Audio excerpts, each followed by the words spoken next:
Fala galera, tudo bem? Sejam muito bem-vindos à parte 4 da saga do Deus Marcial.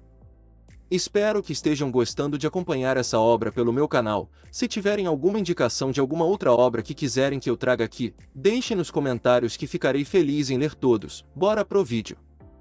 Como era de se esperar, nosso protagonista ficou em primeiro lugar com 10 kills, e isso foi uma conquista que mais ninguém havia conseguido em seu país, além do Santo da Espada, e por conta disso, várias notícias sobre esse feito começaram a se espalhar em fóruns e redes sociais. E com isso a live do nosso prota chegou a 10 mil inscritos e um pico de 4 mil acessos simultâneos. Enquanto isso, o jogador Luz Dourada estava olhando alguns comentários nas redes sociais, e descobriu que por causa do fã-clube do Rei da Espada, que queria derrotar nosso prota, a raiva de todos foi direcionada a ele, que tinha aceitado a missão de eliminar nosso protagonista. Levantando-se da sua cadeira, o Luz Dourada pensa que isso é ruim para ele, porque se continuar assim ele não iria conseguir fazer muita coisa sobre esses comentários, e a partir de agora, ele fala que vai se juntar ao Sung Ji-han, porque agora ele era seu fã, e com isso ele decidiu se tornar o editor do nosso prota. E ele fala que vai transformar nosso prota no melhor do Battletube. Cortando para um prédio enorme durante a noite, que se destacava na escuridão com suas luzes acesas, de repente aparece a senhorita Sae, que está com uma cara de surpresa. Ela se perguntava quando que seu tio havia ficado tão forte.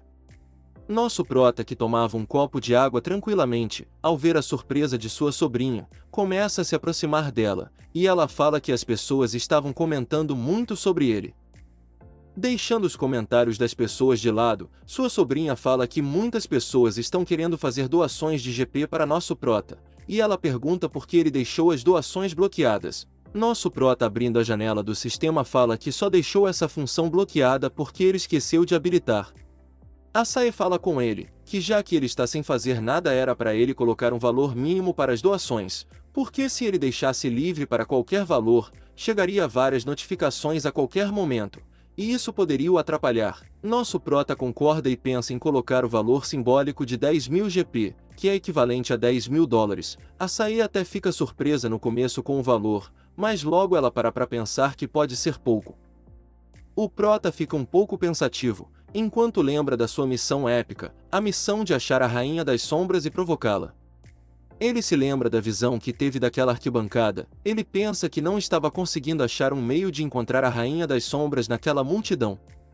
De repente sua expressão muda ao ouvir sua sobrinha perguntando se ele precisava de ajuda. Sae então fala que seu tio sempre faz essa cara quando tem algo de errado, e ela se oferece para sempre que ele precisar de ajuda, ele chamasse ela. O prota fica feliz enquanto pensa que a Sae realmente se parece muito com a mãe dela, e isso deixa um pouco feliz. Enquanto ele se levanta, ele fala que então vai testar o quão boas são as habilidades da sua sobrinha. Ele fala que tem uma missão onde ele precisa achar alguém no Coliseu, e a Sae se pergunta quem seria essa tal Rainha das Sombras. Nosso prota fala que também não sabe, e que deixaria isso com ela. Enquanto ele se retira torcendo por sua sobrinha, Sae fica empolgada, pensando em maneiras de encontrar a Rainha das Sombras. Enquanto o prota se retirava, ele pensava que estava se sentindo um pouco culpado por deixar sua sobrinha procurando pela rainha, já que isso seria como procurar uma agulha no palheiro. Mas ele respira aliviado, enquanto pensa que está tudo bem, é como ela havia falado, ele pode contar com ela sempre que precisar de ajuda. Ele abre sua janela de status, e fala que já que ele tem um tempo extra, tá na hora de ver o que ele tinha deixado de segundo plano. De repente, duas janelas de classes aparecem na sua frente. O sistema perguntava se ele iria adicionar uma classe agora. O prota havia comprado esse espaço extra na loja. Ele comprou usando todos os pontos de conquistas que ele havia juntado. Com isso agora nosso prota poderia escolher entre guerreiro, arqueiro e mago como sua segunda classe. Ele já tinha em mente qual que ele iria pegar, e a classe que ele iria escolher dessa vez era. Sem mistério, dessa vez a classe que o prota escolheu foi a de mago. O sistema informa que a mudança de classe foi um sucesso. O prota era cercado de poder mágico, levantando sua mão com uma energia rosada envolvendo ela por inteiro. O prota pensa que conseguia sentir as ondas de um novo poder passando pelo seu coração, um poder que era diferente do poder divino. Ele se pergunta se já deveria testar essa nova classe e seus novos poderes. O motivo pelo qual ele escolheu o mago junto da sua classe de suporte, é por causa de um atributo único que só pode ser adquirido depois de ter tido as duas classes. Segurando sua mão e a levantando, ele então respira fundo para se concentrar, e então, com muita concentração, ele explode em uma mistura de energia. Vários raios roxos e azuis tentavam se misturar em uma esfera de energia, que flutuava na mão do nosso protagonista, que falava que esse poder se chama força. Voltando no tempo antes do nosso prota regressar, um dia ele estava sentado perto do barão, ouvindo as falas de bêbado dele. O barão falava que achava tudo muito triste, o fato do nosso prota não ter se naturalizado antes, porque se isso tivesse acontecido ele ia chamar nosso protagonista de cidadão americano e teria cuidado mais dele. Nosso prota pensa que quando o barão está bêbado ele fala demais, e dessa vez ele falou algumas coisas que estavam guardadas no seu coração, enquanto pegava uma garrafa de uísque com um poder misterioso que parecia um tipo de telepatia. Ele falava algumas coisas estranhas, como no dia em que ele ganhou a força, que seria essa habilidade vermelha que ele usou agora há pouco. Um pouco surpreso, nosso prota pergunta se a força seria a habilidade mais forte do barão, que ao ouvir isso responde com uma pergunta ao prota. Ele o pergunta se nunca tinha falado a ele sobre sua habilidade. Então o barão explica que a força é um atributo único que aparece quando o poder mágico e o poder divino se fundem perfeitamente. Nosso prota, com uma cara de espanto, fica ouvindo atentamente o que barão Williams falava. Ele continua falando que não era fácil fazer esse tipo de coisa, e mais ninguém havia tentado fazer isso, afinal ele era o único jogador que tinha duas classes, e isso só foi possível porque ele tinha o dom rank SSS de duas janelas de status. O prota pergunta se esse é realmente o único jeito de fazer isso, e o barão responde que também precisa estar no nível 10. Nosso prota pergunta ao barão se ele, que não é americano, poderia estar sabendo de todas essas informações, e isso tira um sorriso snob de barão, que responde falando que não liga se outras pessoas souberem, porque ele era o único jogador no mundo que tinha duas janelas de status. Mesmo sendo arrogante, barão não estava mentindo. E o grandioso poder que tem a possibilidade de controlar o espaço é a força. Mas agora ele não era mais o único. Nosso prota sofria de uma dor intensa ao tentar fazer a fusão das habilidades. Os raios de energia rodeavam o prota cada vez mais. Ele se concentra para não desfazer esse poder quando ele está chegando tão perto. Finalmente uma esfera vermelha começa a se formar em sua mão, e o esforço era nítido. Para manter tudo sob controle, um brilho vermelho começou a se formar, enquanto seus olhos ainda brilhavam com o branco característico do seu poder divino. Se concentrando mais, o prota fala que vai mandar todo o seu poder divino nas suas mãos e vai mandar o poder mágico que sai do seu coração para lá e fundir tudo numa coisa só. O prota fala que não pode deixar esse poder escapar da sua mão, por isso ele precisa de foco total. Uma esfera vermelha começa a ganhar forma e aumentar seu brilho cada vez mais. Com uma expressão de cansado, o prota fala que conseguiu, finalmente ele tinha conseguido fundir os dois poderes.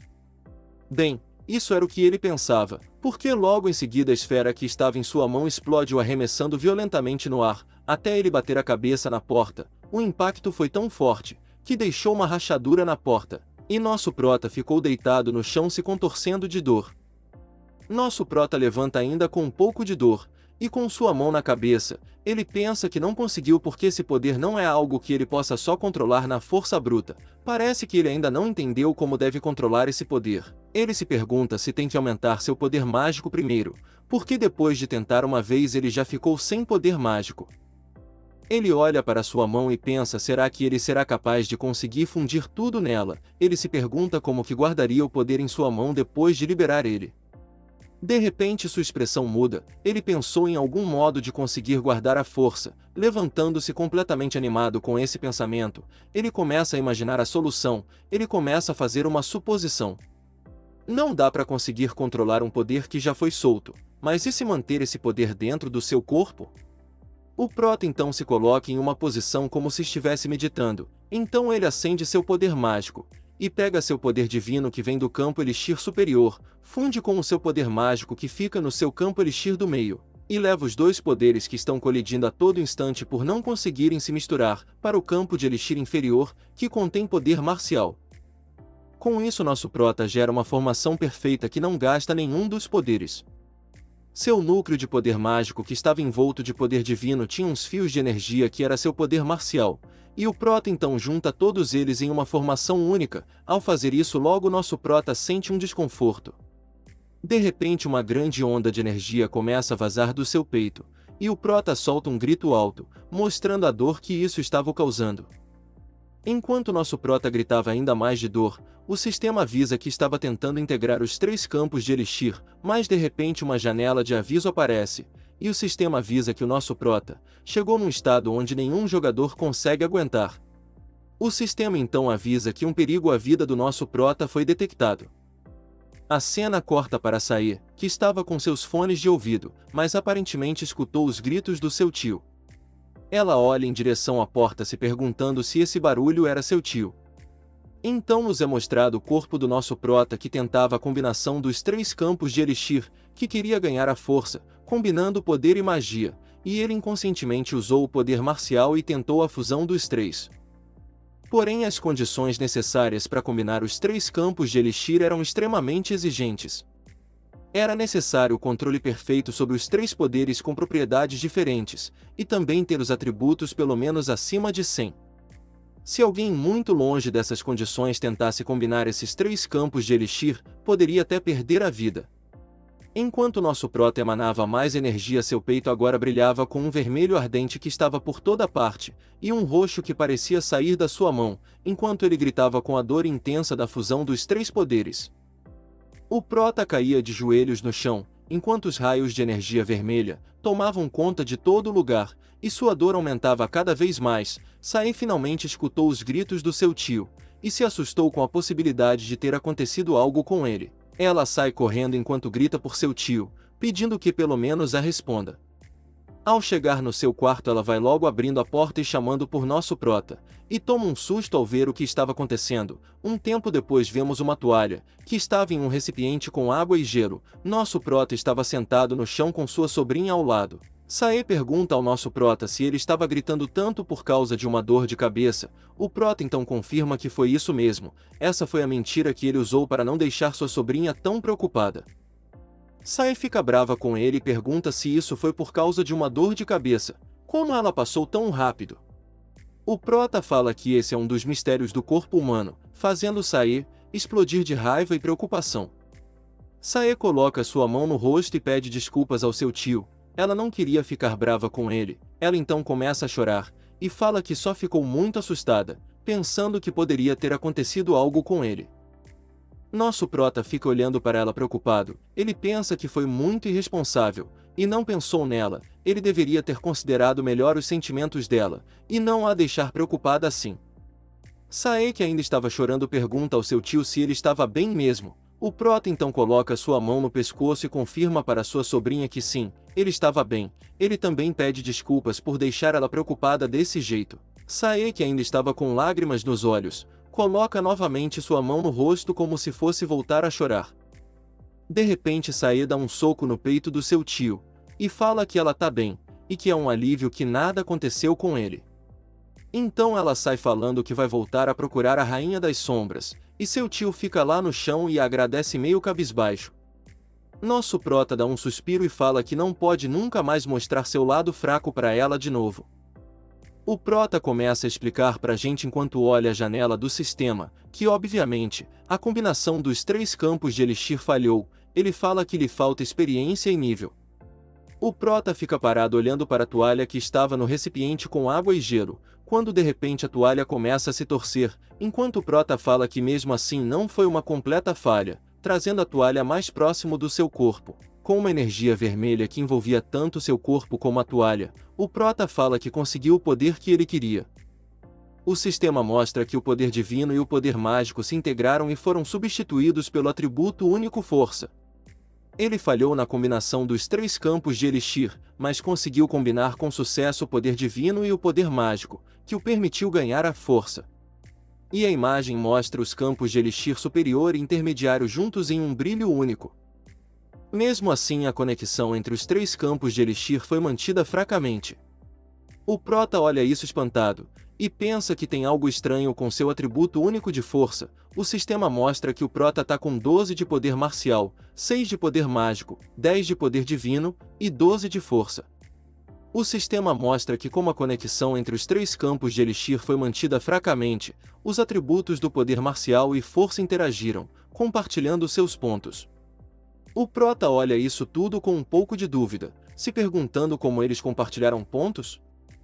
Já que isso aconteceu, o Prota pensa que se então ele aumentar o valor de um só deles, o outro também vai subir. E quando ele testa aumentando seu poder marcial para 14 pontos, o sistema mostra que o poder marcial aumentou em 2 pontos, e a força também aumentou devido à interação dos campos de Elixir. O Prota, puxando sua toalha, pensa que isso é muito roubado, ele fica bastante animado com isso. O Prota fica pensando que se ele já tá nesse nível só com a força, imagina quando ele conseguir combinar os 3 poderes. Retirando a sua toalha da cabeça, ele pensa que tem que esquecer isso por um tempo, já que se ele tentar isso de novo com o seu nível atual, ele pode morrer de verdade. O Prota tenta lançar fogo com seu poder mágico para testar, mas o sistema fala que o nosso Prota não tem poder suficiente, fazendo com que o Prota desse um sorrisinho, mas um pouco decepcionado. O nascer do sol chega iluminando a cidade de Seul, na Coreia. Uma fresta passa pela janela do nosso Prota e bate bem no seu rosto, enquanto ele ainda estava dormindo, mas ele começa a acordar por conta da luz. O Prota se pergunta se já é de manhã, e o sistema já o notifica que o poder divino aumentou. O sistema continua falando que a partir de agora, ele só pode absorver poder divino de relíquias de rank C ou mais. Então nos é mostrado que as relíquias que o nosso Prota estava eram a ferramenta de acupuntura, rank D, e a bola de brinquedo, rank E. Ainda bocejando, ele fala que estava torcendo para ter uma chance de poder continuar absorvendo o poder divino das relíquias mais baixas. Ele pensa que é um desperdício já que ele comprou elas com seus pontos. Se levantando, ele fala que vai vender essas relíquias no mercado. Ele chama por sua sobrinha e pergunta se ela já tinha acordado. Sae aparece com uma cara de acabada, enquanto retira seu fone de ouvido e pergunta se seu tio já tinha acordado. O Prota pergunta se ela ficou acordada a noite toda procurando pela Rainha das Sombras. Ela fala que só ficou pesquisando um pouco e quando viu já era de manhã. E o Prota, um pouco preocupado, fala para ela não se esforçar tanto. Ela sorriu um pouco e pede pro seu tio dar uma olhada no que ela tinha achado. Ao ver o que ela achou, o Prota fica com uma cara de surpresa. Ela tinha encontrado matérias sobre outras raças. Sae mostra para ele que tem gente com dons de avaliação que fazem matérias sobre essas outras raças. O Prota, com uma expressão engraçada, acha estranho ter pessoas que usam esses dons dessa maneira, mas logo sua expressão volta ao normal ao escutar o chamado da sua sobrinha. Ela pede para ele olhar o vídeo que ela achou. Era um replay do desafio que o Prota participou. Lá estava mostrando 2 elfas sentadas em seus tronos. Sae fala que as 2 pareciam ter rank altos, e o título Rainha se encaixava na aparência delas. A Sae se pergunta se o termo Rainha das Sombras se referia aos elfos negros. Toda sorridente, a Sae pergunta ao seu tio o que ele achou. O Prota fala que faz sentido, e que ela tinha feito um ótimo trabalho, mas Sae fala que é cedo demais para chegar a uma conclusão e que ela iria investigar mais. Sae fala que vai começar a investigar os vídeos feitos no exterior, e nosso Prota fala que ela parece uma profissional, e ela responde que sim, e que ela até vai editar os vídeos do nosso Prota para ele. Nosso Prota pergunta a ela se ela sabe editar, e Sae confirma falando que apesar de não ser tão boa, ela editava os vídeos do seu pai por hobby. Isso faz com que nosso Prota fique bastante surpreso e preocupado com ela, por ela ter lembrado do seu pai. E nosso Prota, meio pensativo e preocupado com a Sae, olha para o lado e pensa no Rei da Espada, enquanto olha para seu retrato quebrado e fala: Yeon Sae-jin, você realmente abandonou sua filha assim? 2 dias antes, na reunião que o Prota teve com o chefe de seção do escritório de administração do Battle.net, ele fala que acha quem sabe quem é a mulher do Rei da Espada. O chefe fala que o nome dela é Ito Shizuru, a dona do dom de rank SSS. Beleza. Ao ouvir isso, tanto nosso Prota como sua sobrinha ficaram com expressões de surpresa, e o Prota parecia saber quem ela era. O Prota, nervoso, pergunta se o chefe estava falando que Rei da Espada se apaixonou pela habilidade dela. E um pouco nervoso, o chefe fala que honestamente o escritório de administração acredita que pode ser esse o caso. O chefe manda nosso Prota tomar cuidado com esse dom, e o Prota fica surpreso com o aviso. O chefe explica que falam que o dom, beleza, supera o controle mental e até pode estar no nível de remodelação da mente. Enquanto mostra uma mulher que tinha vários homens aos seus pés, e uma névoa rosa que cobria todo o lugar, o prota falava que teve casos parecidos assim no passado dele, casos de jogadores em potencial que de repente saíram do país e foram pro Japão. O prota pensa que se esse dom não tiver nenhuma restrição de uso, então não tem como saber quando ela vai aparecer para tirar pessoas fortes deles. O prota fica com o celular na mão pesquisando sobre o dom da beleza e sobre a Ito Shizuru, mas infelizmente ele não conseguiu nenhuma informação. Ele pensa que o Japão provavelmente está protegendo qualquer informação que possa vazar sobre ela. Ele fala que não tem nada que ele possa fazer no momento, e ele não tem escolha a não ser seguir o conselho do chefe para tomar cuidado. Enquanto nosso prota se retira da janela do seu apartamento, ele pensa que se o que o chefe falou for verdade eles podem até já estar se movendo. Enquanto o prota pensa isso, nos é mostrado um avião que vinha do Japão, e esse avião era da NEL Força de Autodefesa, e ele já estava pousando em Seul. A cena corta para Sae que estava pronta para sair. Ela perguntava se seu tio iria demorar a se arrumar. Sae fala que se continuar com essa demora, eles iriam se atrasar, então o prota aparece checando seu relógio e falando que já estava pronto. Enquanto o prota ia andando em direção a Sae, ela ficava parada olhando seu tio. O prota então chama sua sobrinha para ir dar as boas-vindas aos convidados, e o prota estava usando um terno, deixando assim ele com um visual mais luxuoso. Sae estava um pouco nervosa, e ao perceber o prota pergunta se ela estava se sentindo ansiosa. O prota fala para ela que ela precisa relaxar. Sae fala que tá tremendo um pouco, porque é a primeira vez que ela aparece ao público desde a época do seu pai. Nosso prota fala que eles precisam manter a confiança como na última entrevista. Ele fala para ela que eles não fizeram nada de errado, então não tinha porquê deles ficarem nervosos assim. Sae concorda com seu tio, mas mesmo assim faz uma cara de surpresa ao abrir a porta para o local do evento, e o prota fala que a maioria dos que estão ali já sabem o que eles querem ouvir. De repente alguém aparece, falando que estava esperando nosso prota. Essa pessoa fala que já preparou tudo que nosso prota pediu e que já poderia começar. O prota agradece, e fala que vai deixar tudo nas mãos dessa pessoa para ver se tudo está indo de acordo. Essa pessoa era o Park Yeon-sik, que fala que no começo ficou confuso com aquele pedido que o prota havia feito, então nos é mostrado o dia em que eles estavam tendo aquela reunião, e o pedido que o prota fez era que tivesse um leilão para a coleção do Rei da Espada. Mas com o início do leilão, o Sr. Park Yeon-sik fala que entendeu o objetivo do nosso prota, que era atrair o Japão. Então nos é mostrado uma mesa reservada para a Força de Autodefesa NEL. O prota confirma, e fala que cada item desse leilão foi escolhido exatamente para isso. Os itens eram o conector Battle.net do Rei da Espada, e seu histórico de batalha, e esses itens devem ser bastante atrativos para eles. Enquanto o prota fala que o Japão certamente vai querer pegar esses itens, um carro de luxo é mostrado, e dentro dele havia duas pessoas. Um era um senhor que aparentava ser bastante rico, e o outro parecia ser o Rei da Espada. O prota fala que a pessoa que deverá vir pode ser o próprio Rei da Espada ou não, isso enquanto a silhueta daquela pessoa é mostrada. O Sr. Park Yeon-sik olha para o nosso prota um pouco surpreso com o raciocínio rápido e certeiro do nosso prota. Ele pensa que mesmo que nosso protagonista seja um jogador novo, ele sempre pensa no futuro. E enquanto ele olhava admirado para nosso prota, o mesmo falava que essa é a última oportunidade para influenciar a opinião pública, e que era para os repórteres ficarem de olho na mesa da Força de Defesa. De repente alguém grita pela senhorita Sae. Esse alguém pede para que ela esperasse e fosse falar com ela. Os seguranças logo tomam a frente e fala que eles não podem entrar. Enquanto isso nosso prota, sua sobrinha e o Sr. Yeon-sik haviam parado sua conversa para olhar quem chamava pela Sae. A pessoa que gritava fala para os seguranças deixarem ela entrar já que ela era uma parente da Sae, e ao ouvir essa voz, Sae vira com uma expressão de assustada olhando para aquela pessoa. Essa pessoa era a tia da Sae. Ela foi até lá para falar para ela não fazer esse leilão, e que não importava o quanto ela estivesse precisando de dinheiro, isso era uma péssima escolha. Gritando ela ainda chama nosso prota de safado, e fala que foi ele quem fez a mente da Sae para ela vender as coisas do seu pai no leilão, e enquanto isso nosso prota dava um suspiro de irritação mostrando que ele não estava nada contente com as acusações. Aquela senhora que diz ser a tia da Sae chama novamente nosso prota de safado, e pergunta como ele tem coragem de vender o que é dos outros.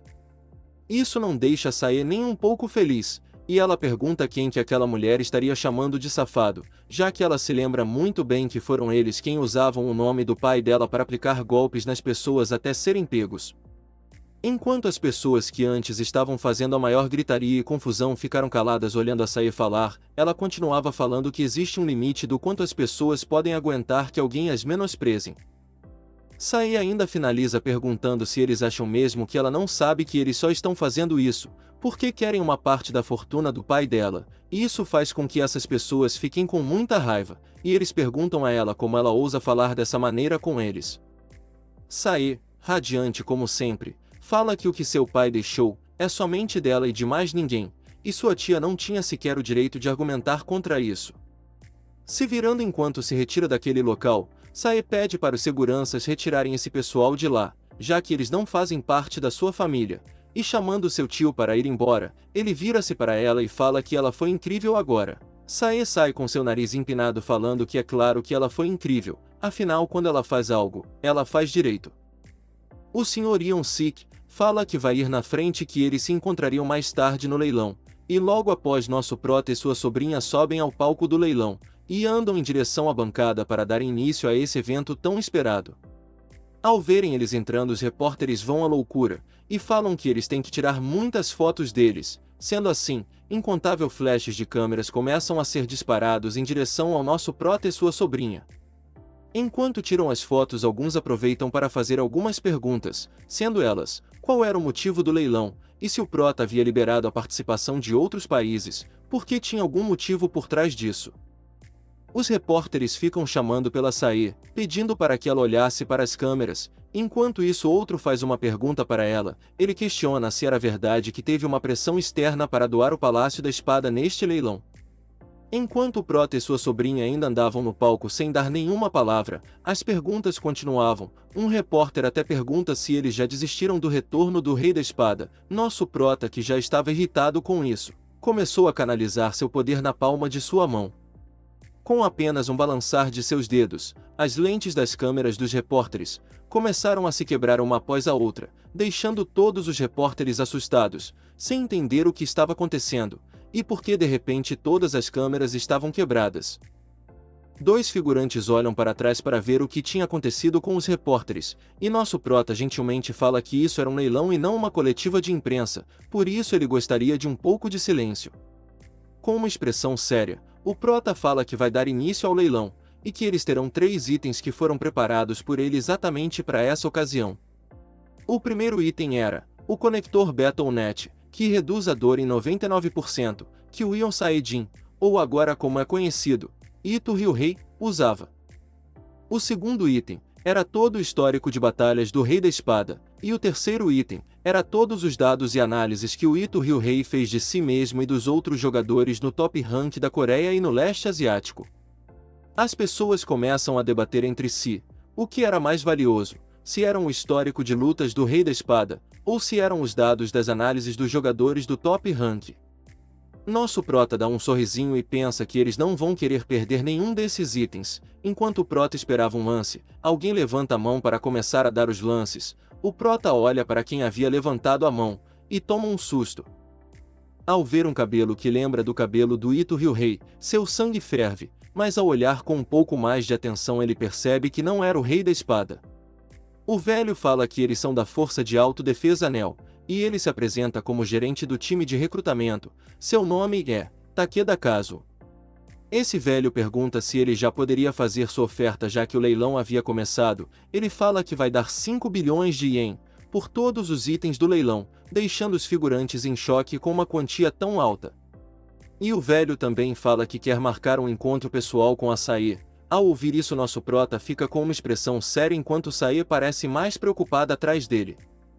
O prota pensa que sabe exatamente o que esse desgraçado quer com esse encontro. Enquanto anda em direção ao velho, ele fala que isso vai ser mais difícil e se caso ele tiver algum problema ele teria que falar agora na frente dele. O prota fica parado na frente do velho ousado, e fala para ele que atualmente não existe a possibilidade de um encontro pessoal. Dentre todos os países, o Japão é quem mais deveria saber disso. O velho fica nervoso ao ver o prota o encarando. Ele pede para nosso prota não o olhar dessa maneira, que isso lhe causa calafrios. E de uma maneira debochada ele fala que é apenas um convidado e que não precisava que o prota o tratasse assim. O velho safado fala que se o prota continuasse agindo dessa maneira alguém iria interferir, e esse alguém era seu guarda-costa, que já estava na frente do prota com sua espada levemente desembainhada, próximo ao seu pescoço. Descaradamente o velho fala que essa é sua guarda-costa, chamada Sombra. Ele fala que ela não está no nível do Rei da Espada, mas é uma ótima jogadora. Nosso prota continuava sem falar nada enquanto a guarda-costa estava com a espada próximo ao seu rosto. O velho então, não satisfeito, ameaça nosso prota, mandando ele tomar cuidado e não fazer nada imprudente. E isso foi o suficiente para nosso prota abrir seu olho, que brilhava intensamente com seu poder divino, enquanto ele pensava que essa pessoa era realmente muito parecida com o Ion Saedin. Esse é o final de mais um episódio da nossa saga do Deus Marcial. Espero que estejam gostando de acompanhar. Peço desculpas pela demora para trazer esse episódio, mas de agora em diante terá partes novas toda semana, tendo também o início de uma nova obra no canal. Espero que continuem me seguindo para acompanhar essa obra. Até o próximo vídeo.